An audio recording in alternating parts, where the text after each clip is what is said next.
Hello from Sendero Wealth Management. I've mentioned to you before that every year when the calendar moves into August, it gets my attention.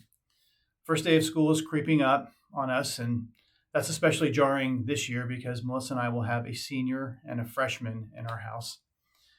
College football is also about to start, and the end of the heat of summer is at least in sight in like 3 months.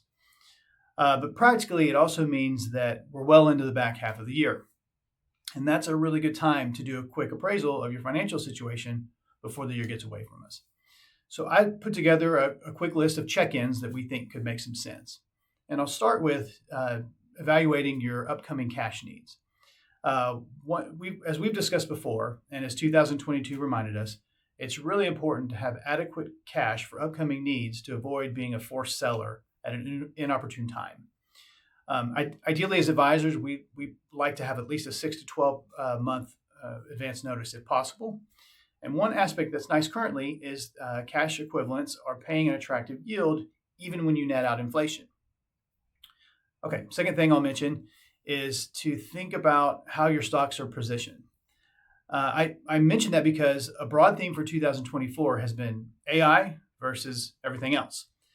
Because a majority of the stock market returns so far this year have been in companies that, big technology companies that either have exposure to artificial intelligence or directly do artificial intelligence.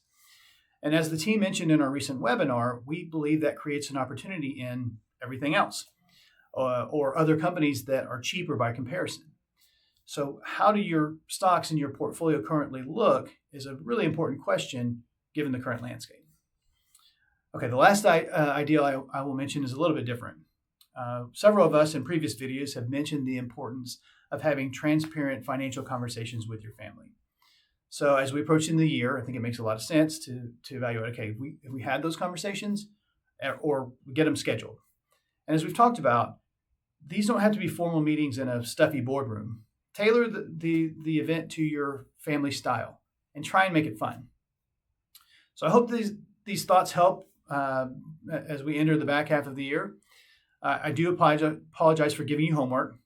I did mention the beginning of school is coming up, so maybe it's appropriate. But we would welcome the opportunity to talk about any or all of these topics with you. Thank you and take care.